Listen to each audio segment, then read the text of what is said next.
यहाँ बहुत बहुत स्वागत है आप सभी का एशियल तुर्की जीके चैनल पर। तो इसके पिछले वीडियो में हमने भारतीय संविधान से संबंधित 20 महत्वपूर्ण प्रश्नों पर चर्चा किया है। अगर अब तक आपने वो वीडियो नहीं देखा है तो एशियल तुर्की जीके चैनल पर जाकर प्लेलिस्ट में आप वो 20 भारतीय संविधान से संबंधित महत्वपूर्ण प्रश्न देख सकते हैं। प्रश्न नंबर 21 देखिए क्या है। 1947 में पुनर्गठन के बाद संविधान सभा के सदस्यों की शेष संख्या थी। आपके पास चार ऑप्शन है, 208 या फिर 299 या फिर 233 या फिर 260। आपका उत्तर क्या होगा आप भी गेस करके बता सकते हैं। तो आपका सही उत्तर है, बिल्कुल सही उत्तर आपने चुना बी ऑप्शन यानी 299। जी हाँ, 1947 में पुनर्गठन के बाद संविधान सभा के सदस्यों की शेष कितनी संख्या थी? 299। जी हाँ, चलते हैं अगले प्रश्न की ओर। भारतीय संविधान इनमें से किसका सर्वाधिक ऋणी है? चार ऑप्शन दिए गए हैं आपको सही सुनना, इसमें सही है क्या? संयुक्त राज्य अमेरिका का संविधान, या फिर कनाडा का संविधान, या फिर ऑस्ट्रेलिया का संविधान, या फिर सन 1935 का भारत शासन अधिनियम। इसमें से कौन सा राइट आंसर होगा, कौन सा उत्तर सही होगा? तो बिल्कुल सही आपने चुना। इसका सही उत्तर है सन 1935 का भारत शासन अधिनियम। जी हाँ, भारतीय संविधान इनमें से सर्वाधिक ऋणी है किसका? सन 1935 का भारत शासन अधिनियम। महत्वपूर्ण प्रश्न है, इसलिए रिवीजन कर लेना बहुत जरूरी है। क्वेश्चन नंबर 23 देख लीजिए। 26 नवंबर 1949 ईस्वी के दिन किसने भारत के संविधान को अंगीकार किया?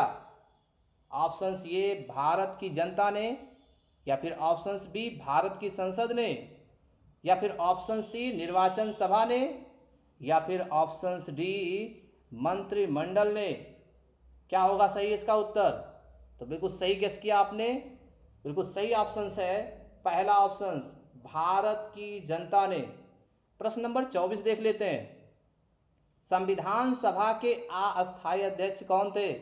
चार ऑप्शन दिए गए हैं, सच्चिदानंद सिन्हा, इसके अलावा डॉक्टर राजेंद्र प्रसाद, या डॉक्टर BR अम्बेडकर, या फिर जवाहरलाल नेहरू। बिल्कुल सही चुना आपने, संविधान सभा के अस्थायी अध्यक्ष थे सच्चिदानंद सिन्हा। अब बात करते हैं प्रश्न नंबर 25 की। जी हाँ, आप भी गेस करते रहिए, देखिए कितना सही जा रहा है आपका। भारतीय संसदीय प्रणाली ब्रिटिश संसदीय प्रणाली से इस बात में भिन्न है कि भारत में वास्तविक और नाम मात्र दोनों प्रकार की कार्यपालिका है, या फिर सामूहिक उत्तरदायित्व की प्रणाली है, या फिर सी ऑप्शन है द्विसदन विधायिका है, या फिर डी ऑप्शन है न्यायिक पुनरावलोकन की प्रणाली है। तो 25 का सही उत्तर क्या होगा? तो कुछ सही आपने चुना कि यहाँ पर न्यायिक पुनरावलोकन की प्रणाली है। तो भारतीय संसद प्रणाली ब्रिटिश संसदीय प्रणाली से इस बात में भिन्न है कि भारत में न्यायिक पुनरावलोकन की प्रणाली है।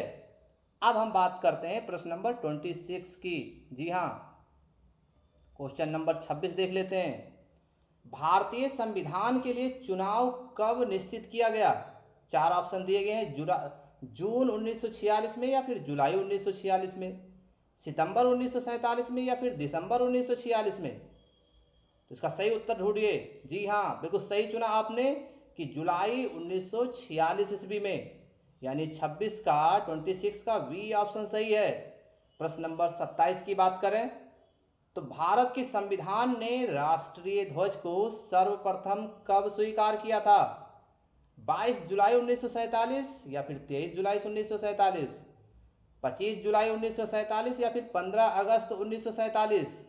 जी हाँ, बिल्कुल सही है, 22 जुलाई 1947 ईस्वी को भारत की संविधान सभा ने राष्ट्रीय ध्वज को सर्वप्रथम स्वीकार किया था। अब बात करते हैं प्रश्न नंबर 28 की। जी हाँ, प्रश्न नंबर 28 क्या है? संविधान निर्मात्री परिषद की झंडा समिति के अध्यक्ष कौन थे? श्री राजगोपालाचारी, या फिर डॉक्टर राजेंद्र प्रसाद, JB कृपलानी, या फिर डॉक्टर BR अम्बेडकर। जी हाँ, सही उत्तर बताइए। बिल्कुल सही आपने बताया कि जेबी कृपलानी संविधान निर्मात्री परिषद की झंडा समिति के अध्यक्ष कौन थे? जेबी कृपलानी। प्रश्न नंबर 29 देख लीजिए। भारतीय संविधान सभा की प्रारूप समिति के अध्यक्ष कौन थे? 4 ऑप्शन दिए गए हैं, चारों में सही ऑप्शन आपको बताना है। डॉक्टर राजेंद्र प्रसाद या फिर जवाहरलाल नेहरू या फिर B.R. अम्बेडकर या फिर पुरुषोत्तम दास टंडन, कौन सा सही उत्तर होगा? बिल्कुल सही कहा आपने, डॉक्टर भीमराव अंबेडकर भारतीय संविधान की प्रारूप समिति के अध्यक्ष थे। अब बात कर लेते हैं प्रश्न नंबर 30 की। जी हाँ, निम्न कथनों में से कौन सा एक सही नहीं है? जी हाँ, इसको ध्यान से पढ़ना होगा। इनमें से कौन सा कथन है जो सही नहीं है, वही बताना है कि कौन सा ऑप्शन इसमें सही नहीं है। पहला ऑप्शन देखते हैं, राष्ट्रगीत वंदे मातरम की रचना बंकिम चंद्र चटर्जी ने मूल बांग्ला में की थी। पहला ऑप्शन देख लीजिए। दूसरा ऑप्शन देख लीजिए, शक संवत पर आधारित राष्ट्रीय पंचांग में एक चैत्र सामान्यता 22 मार्च को और अधिवर्ष में 21 मार्च को पड़ता है। या फिर सी ऑप्शन, भारत के राष्ट्रीय ध्वज के प्रारूप की संविधान सभा ने 22 जुलाई 1947 को अपनाया था। या फिर डी ऑप्शन है, रविंद्रनाथ टैगोर द्वारा मूल बांग्ला में रचित गान जन गण मन के हिंदी संस्करण को संविधान सभा ने राष्ट्रगान के सभा ने भारत के राष्ट्रगान के रूप में 24 जनवरी 1950 को अपनाया था। तो इसमें यह बताना निम्न कथनों में से कौन सा एक सही नहीं है। जी हाँ, लगातार पढ़ लीजिए आप। जी हाँ, बिल्कुल सही बताया आपने कि राष्ट्रगीत वंदे मातरम की रचना बंकिम चंद्र चटर्जी ने मूल बांग्ला में की थी। ये वाक्य सही नहीं है। बाकी इसमें से जो तीनों ऑप्शंस है वो सभी सही है। अब बात कर लेते हैं प्रश्न नंबर 31 की। जी हाँ, प्रश्न नंबर 31, राष्ट्रीय ध्वज में लंबाई और चौड़ाई का अनुपात क्या है?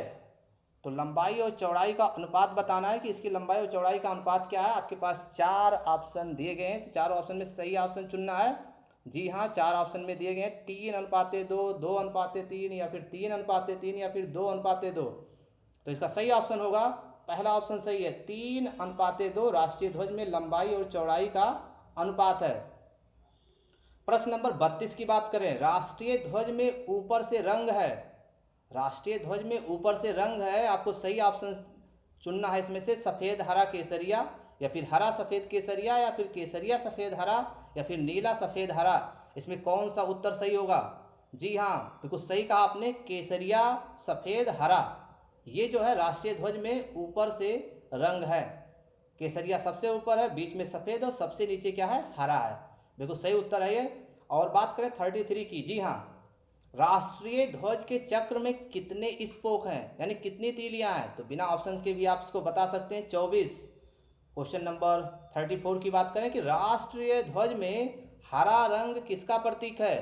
4 ऑप्शन दिए गए, चारों में सही बताना है आपका, सत्य का या समृद्धि का या फिर त्याग का या फिर वीरता का। तो 34 का बी ऑप्शन सही होगा, समृद्धि का। जी हाँ, अब बात कर लेते हैं प्रश्न नंबर 35 की। जी हाँ, भारत का राष्ट्रीय चिन्ह कहाँ से लिया गया है? 4 ऑप्शन है आपके पास, सारनाथ स्थित अशोक स्तंभ से या पटना स्थित संग्रहालय से या फिर कोलकाता स्थित संग्रहालय से या फिर गया स्थित बौद्ध विहार से। जी हाँ, ऑप्शंस भी पढ़ लेना बहुत ज़रूरी है क्योंकि परीक्षा में कन्फ्यूजन हो जाती है, इसलिए ऑप्शन भी पढ़ लिया करें। इसका सही उत्तर होगा सारनाथ स्थित अशोक स्तंभ से। क्वेश्चन नंबर 36 देख लीजिए, राष्ट्रीय चिन्ह में सिंहों की संख्या कितनी है? जी हाँ, इसका सही ऑप्शन क्या होगा? ऑप्शन ये है 3, 4, 2 या 1। बिल्कुल सही कहा आपने कि 4 संख्या है। राष्ट्रीय चिन्हों में सिंहों की संख्या कितनी है? 4 है। प्रश्न नंबर 37 की बात करें। जी हाँ, प्रश्न नंबर 37, राष्ट्रीय चिन्ह में सारनाथ स्थित अशोक स्तंभ से क्या निकाल दिया गया है? दौड़ता हुआ घोड़ा या फिर एक सिंह या फिर एक हाथी या फिर घंटी नुमा कमल। इसका सही उत्तर क्या होगा? इसका सही उत्तर हो जाएगा इसमें से घंटी नुमा कमल। जी हाँ, राष्ट्रीय चिन्ह में सारनाथ स्थित अशोक स्तंभ से घंटी नुमा कमल निकाल दिया गया है। अब बात करते हैं प्रश्न नंबर 38 की। सत्यमेव जयते राष्ट्रीय चिन्ह कहाँ अंकित है? सबसे ऊपर या फिर सिंहों के बीच में, सबसे नीचे या फिर धर्म चक्र के ऊपर? जी हाँ, जल्दी जल्दी बताइए कमेंट करके। बिल्कुल सही कहा कि सबसे नीचे। सत्यमेव जयते राष्ट्रीय चिन्ह में कहाँ अंकित है? सबसे नीचे। अब बात कर लेते हैं प्रश्न नंबर 40 की। जी हाँ, हमारा राष्ट्रीय वृक्ष क्या है? जी हाँ, राष्ट्रीय 39 की बात कर लेते हैं। किस वर्ष में जन गण मन को भारत के राष्ट्रगान के रूप में अपनाया गया? जी हाँ, 4 ऑप्शन दिए गए हैं, इसमें सही ऑप्शन हो जाएगा सन 1950 ईस्वी में। प्रश्न नंबर 40, हमारा राष्ट्रीय वृक्ष है नीम है या फिर आम, या बरगद है या फिर देवदार, क्या है? तो 40 का सही उत्तर क्या हो जाएगा? 40 का सी, बरगद, ये हमारा राष्ट्रीय वृक्ष है। तो इसके नेक्स्ट वीडियो में प्रश्न नंबर 41 से हम चर्चा करेंगे। हमारे वीडियोस को देखने के लिए आपको बहुत बहुत धन्यवाद।